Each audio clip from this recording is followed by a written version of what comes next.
SER Podcast. Hola, soy Javier Ruiz y esto es Hora 25 de los negocios. Hoy hacemos cuentas, las del Estado. Son el principal antídoto contra las tensiones económicas que está generando esta guerra. Antídoto contra la pobreza, contra la desigualdad y, por tanto, contra la desesperanza, que son, en definitiva, el caldo de cultivo del populismo, como me han escuchado muchas veces. Esta es la tarjeta de visita de los presupuestos generales del Estado que ha dejado la ministra María Jesús Montero.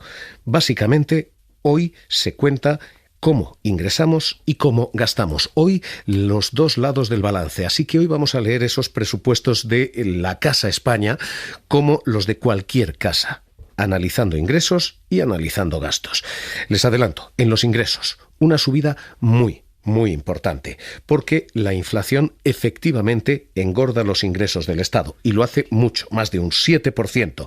Los ingresos por IVA se disparan y los ingresos por IRPF se disparan todavía mucho más. Así que hoy hay un importante aumento de ingresos públicos. A cambio, hay también un importantísimo y muy fuerte aumento de gasto público. En defensa, fundamentalmente, un 26% sube esa partida, pero sobre todo en pensiones, en educación y en sanidad, que se comen casi 6 de cada 10 euros de todo ese gasto público. Jordi Fábrega, ¿qué tal? Muy buenas noches. Hola, buenas noches. Vamos a leer los dos lados del balance. Primero, cómo ingresamos, porque es verdad que el Estado ingresa mucho más. El año que viene el Gobierno aspira a recaudar en impuestos más de 262.000 millones de euros. Es un 7,7% más que este año, pese a que habrá una desaceleración de la economía. Entrando al detalle por tipo de impuestos, el que más aportará a las arcas públicas es el impuesto de la renta. Estamos hablando de ingresos por 113.000 millones de euros, un 7% más, pese a que entran en vigor a partir del 1 de enero algunos mayores beneficios para los asalariados con ingresos inferiores a los 21.000 euros. El segundo gran impuesto por recaudación es el IVA. Se espera recaudar 86.000 millones de euros por el impuesto del valor añadido. Supone un 6% más que este año y eso pese a que el consumo decaerá, pero la inflación, la subida de los precios, permitirá que se recaude más. A distancia están los 28.500 millones del impuesto de sociedades, gracias al aumento de beneficios de las empresas, y también se contemplan más de 22.000 millones en impuestos especiales. A esto hay que sumar aún el impuesto de grandes fortunas, el impuesto de solidaridad, que no está contemplado en estos ingresos todavía y que, de aplicarse en su totalidad, permitirá ingresar el año que viene unos 1.500 millones de euros. Esto es lo que tenemos. Son subidas de 6-7% que en estos momentos se deben fundamentalmente a la espuma de la inflación. Cuando sube esa marea, suben también los ingresos del Estado.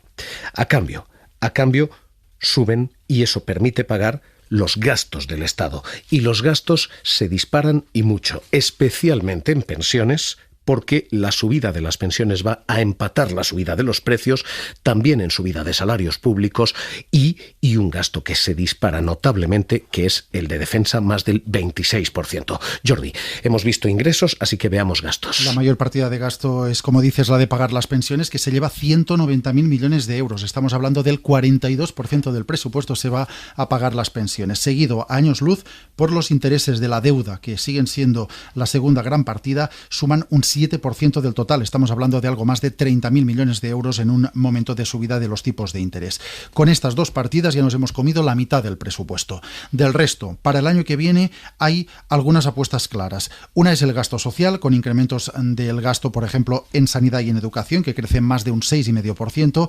Hay 400 millones más para becas o 500 millones más para construir centros de atención primaria. Hay un 5% más de dinero para vivienda, o la dependencia también suma 600 millones de euros más. La otra gran apuesta son las inversiones, que con el impulso de los fondos europeos superan por primera vez los 11.000 millones de euros en gasto. Sumando todas las inversiones, estamos ante un incremento del 33%. La mitad de este dinero es para el ferrocarril y luego está también la política de defensa, para cumplir con el compromiso ante la OTAN del presidente del gobierno, se incrementa en un 26%. Son algo más de 2.000 millones de euros más. Tenemos, por tanto, más ingresos y eso permite tener más gastos. Y hasta aquí la economía, porque a partir de aquí lo que empieza es una batalla de ideología económica, pero se han puesto sobre la mesa claramente dos modelos de Estado. Por una parte, el de quienes dicen el dinero al bolsillo de los españoles está mejor allí que en ningún otro sitio. Es el argumento del Partido Popular, Núñez Feijóo. Que cuando la gente hace un enorme esfuerzo, si bajamos de forma racional los impuestos, probablemente la gente invierta más, consuma más y la economía crezca mejor. Nos gustaría, por tanto, poder debatir y espero y deseo que podamos hacerlo en el Senado y en el Congreso. Al otro lado, hoy los presupuestos alimentan esa batalla, porque hoy los presupuestos por primera vez contabilizan los servicios que recibimos, individualizados. Y lo que se dice es si los ciudadanos con ese dinero en el bolsillo, proporcionalmente ese dinero en el bolsillo, tuvieran que pagarse cada servicio, probablemente estarían en la ruina. Porque una hospitalización cuesta en España 5.000 euros. Un procedimiento quirúrgico, pasar por quirófano, cuesta 7.500 euros. Estar ingresado en la UCI, por ejemplo, durante el COVID, en el que ha habido muchos ingresos en la UCI, hubiera dejado 19.000 euros de deuda per cápita. 19.000 euros a quienes hayan pasado por la UCI que tendrían que pagar ahora. Así que el modelo contrario es el que dice hay que engordar las arcas públicas para engordar la red de seguridad pública, el que hoy defendía Montero. Reforzar los servicios públicos no puede ser nunca visto como un lastre para la economía o un despilfarro que las sociedades no se pueden permitir. Esto lo propugna con bastante frecuencia, de forma velada o no tan velada, las formaciones de derecha.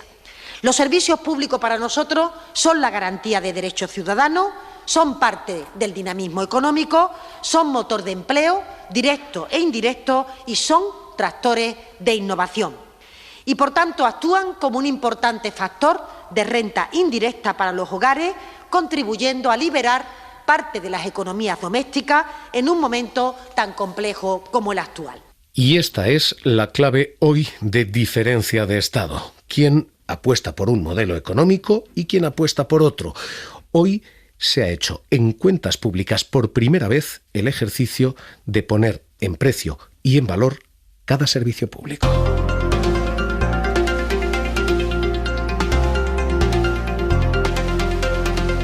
Esto es lo que dicen las cuentas públicas, más allá de esos costes. Hospitalización, 5.000 euros. Cirugía, 7.500. El coste medio por ingreso en UCI, 19.000 euros. Más allá de cada uno de esos capítulos, los presupuestos hoy dicen cuánto recibe cada español en renta, es decir, qué transferencia tendría que tener de dinero si quisiera pagarse esos servicios privados en cada uno de los siguientes casos. Para empezar, un ciudadano medio recibe 6.900 euros en servicios de sanidad, 3.800, educación 2.500 y dependencia 580. Así que hay unos 6.900 euros de transferencia de renta del Estado a cada hogar en España, dice hoy el Ejecutivo, un 15% más de lo que había en el año 2018. Para una persona soltera y sin hijos a cargo, ese aumento, esa prestación de servicios es de 2.700 euros. Para una persona soltera con un hijo a cargo, ya no son 2.000, sino 8.600 los euros que recibe. Y para una pareja sin hijos, 5.200 euros en transferencia de renta, con 2 hijos, 10.000 euros en transferencia de renta. Hoy los presupuestos generales del Estado dicen lo que se está haciendo es dar riqueza en forma de servicios, sanidad, educación, dependencia y otros a cada uno de los ciudadanos con estos costes. Porque a nadie se le pregunta cuando llega a un hospital público por su cuenta corriente. Se le pregunta por qué viene usted al servicio sanitario. ¿Y saben cuánto supone el coste medio de una hospitalización en nuestro país? Más de 5.000 euros por ciudadano y hospitalización. O el coste medio de un procedimiento quirúrgico con gran variabilidad, 7.500 euros. ¿Saben cuánto cuesta el ingreso hospitalario, por ejemplo, en una cama UCI, en una persona que haya tenido la COVID? Casi 20.000 euros. Así que imaginen que tuviéramos que tener en el banco estas cantidades, digamos que apalancadas, para hacer frente ante una situación de enfermedad o ante los estudios de nuestros hijos, y algunas personas saben exactamente que no se pueden permitir, ni nunca nos podríamos permitir, llevar a nuestros hijos a una universidad privada. Este es el debate. Insisto, esta sí es una cuestión ideológica, pero con números e informada. A partir de aquí, tomen decisiones y posiciones ustedes. Hoy el Partido Popular plantea un modelo, hoy el Partido Socialista plantea otro, y hoy por primera vez en mucho tiempo se está hablando de cuestiones de fondo, de cuestiones de comprensión del modelo y de comprensión de estado de bienestar. Hoy además el Gobierno plantea un argumento adicional, y se ha desplegado 30.000 millones de red social durante el COVID. Sin esos fondos, decía hoy el Ejecutivo, no se podrían haber pagado capítulos, por ejemplo, como los ERTEs. Hemos reservado holgura en esa previsión de subida para hacer puede frente haber más, dice el a Gobierno. las previsibles consecuencias que puedan tener económica la continuidad de la guerra, con el decreto ley, que casi todo abunda en que lo aprobaremos en el mes de noviembre. Así que hoy, un modelo u otro a su elección, insisto, la economía llega hasta aquí. A partir de aquí, cuestión de ideología.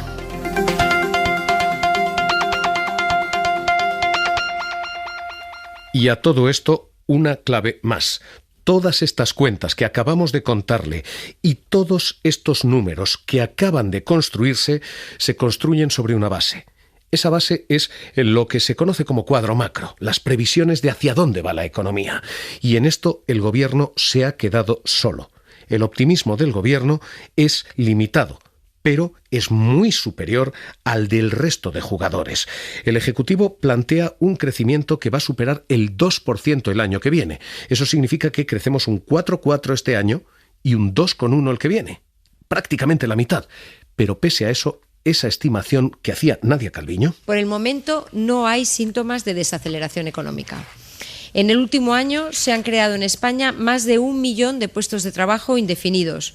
1 de cada 2 contratos suscritos siguen siendo indefinidos. Esa previsión, 2,1%, choca con la del resto de organismos. El Banco de España dice 1,4. 2,1 el Gobierno, 1,4 el Banco de España. El Fondo Monetario dice 1 de cada 3 países entrará en recesión. Cristalina Georgieva. Our world economy is like ship in choppy waters.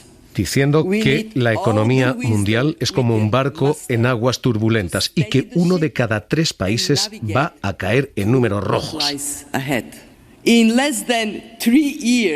Y hoy el BBVA dice que uno de esos países es España, que España va a entrar en recesión en el último trimestre del año y en el trimestre siguiente, porque 2 trimestres consecutivos en terreno negativo, 2 trimestres en negativo son técnicamente una recesión. Así que BBVA dice hoy habrá recesión en España. Director de BBVA Research, Jorge Sicilia, ¿qué tal? Muy buenas noches. Buenas noches, Javier. ¿No descartan ustedes una entrada en recesión? No descartamos. Primero, estamos en un proceso de desaceleración ya bastante claro y los indicadores lo que muestran es que fácilmente vamos a estar en un estancamiento en los próximos trimestres. Y en este contexto no descartamos que podamos tener un par de trimestres de crecimientos trimestrales en tasa negativa, que es lo que técnicamente se llama recesión. Hay otros países que no lo miden así y de hecho han podido tener 2 trimestres de crecimiento negativo y no lo llaman recesión. Esto es típico, por ejemplo, de cómo se determina el ciclo en Estados Unidos. Uh-huh. Pero desaceleración y algún trimestre de crecimiento negativo, creo que sí. Eso en términos de calle, en términos, por ejemplo, de empleo, de consumo, ¿qué significa? Bueno, son 2 cosas diferentes. El primero, el consumo, sí creemos que va a ser uno de los causantes de que la economía tenga esta desaceleración y básicamente los criterios que nos llevan a pensar eso, en primer lugar, es la confianza del consumidor, que está evolucionando de tal manera que permite anticipar que el consumo puede crecer a tasas negativas, sobre todo en el último trimestre del año, y luego un efecto existente, algo menor y con algo más de retraso, que también tiene que ver con la subida de los tipos de interés, y eso también tiende a debilitar el consumo. Sí. Lo que es cierto es que la economía española todavía arrastra un exceso de ahorro de los hogares enorme que se acumuló durante el COVID, que con las últimas revisiones del INE es incluso más elevado que el que estábamos contemplando, y es en este contexto de dudas y de falta de confianza donde creemos que no se va a utilizar. Pero si se utilizara, efectivamente, el consumo podría evolucionar algo mejor. Uh-huh. Respecto al paro, vamos a ver, yo creo que con la nueva modalidad de contratos que hay, lo que vamos a ver es un deterioro del desempleo significativamente menor que en otras ocasiones. En realidad, bueno, pensamos que la tasa de paro, que terminó el año pasado un poquito por encima del 13%, terminará el 2022 pues en el 13,5%, y en el 2023 un poquito por debajo del 13%. Anticipamos pocos cambios ahí, precisamente porque el uso de los nuevos contratos, donde puedes ajustar por horas trabajadas, son más eficientes a la hora de enfrentar un ajuste del empleo, ¿no? Uh-huh. Ese ahorro embalsado, ese ahorro es suficiente para compensar una inflación que, según su previsión, no cede, y una ralentización económica. ¿Es suficiente o tenemos un apuro económico por delante? Bueno, el ahorro embalsado, en realidad hay dos elementos ahí. El primero es que efectivamente la situación de las familias en general es muchísimo más desahogada que si no tuvieran este ahorro. Ahora, este ahorro se puede utilizar para muchas cosas. Se puede utilizar para invertir, se puede utilizar para pagar deudas, se puede utilizar para ahorrar y estar un poquito más tranquilo si alguien tiene dudas sobre los tiempos que se avecinan, o si efectivamente en algún momento del tiempo la confianza vuelve a subir, parte de este ahorro se volverá a gastar con un poco más de intensidad, como ha ocurrido este verano, donde el gasto tanto de los nacionales como extranjeros en las vacaciones ha sido fuerte. Pero sí, es que el exceso de ahorro, estamos hablando de 130, en junio del 22 estimamos 130.000 millones, es una cantidad muy apreciable. Esto no quiere decir que no se vaya a notar el daño de la inflación, y que obviamente este ahorro está más concentrado en segmentos de renta más altos, ¿no? Con lo cual pues siempre hay un tema de distribución también en estas variables agregadas. Podemos tener no un problema general, sino un problema particular en las clases más pobres, un problema de desigualdad. La desigualdad, efectivamente, la desigualdad, como digo, de consumo no se produjo, de renta claramente así, porque ese exceso de ahorro está, como digo, concentrado en las rentas más altas. Ahora, en general, la situación de igualdad y desigualdad se activa de una manera mucho más perversa cuando hay un problema de desempleo. Eso es lo que en general en España genera los problemas de desigualdad. Y en este sentido, el hecho de que ahora tengamos un tipo de ajuste de horas trabajadas y no necesariamente de empleo, yo creo que va a reducir con mucho el impacto en desigualdad que se hubiera producido en otros ciclos donde no teníamos estos mecanismos de ajuste, y lo teníamos que hacer, las empresas lo tenían que hacer despidiendo en vez de reduciendo las horas trabajadas, ¿no? Pues director de BBVA Research, Jorge Sicilia, un placer escucharle aquí en la cadena SER. Un abrazo y muy buenas noches. Gracias por la invitación. El presente y el futuro económico, lo que viene en gastos y en ingresos, presupuestos, y lo que viene en crecimiento del Estado.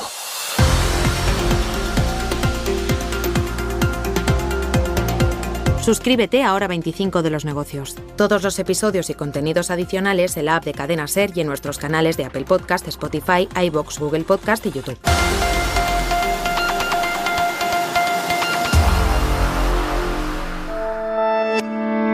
Cadena SER. La radio.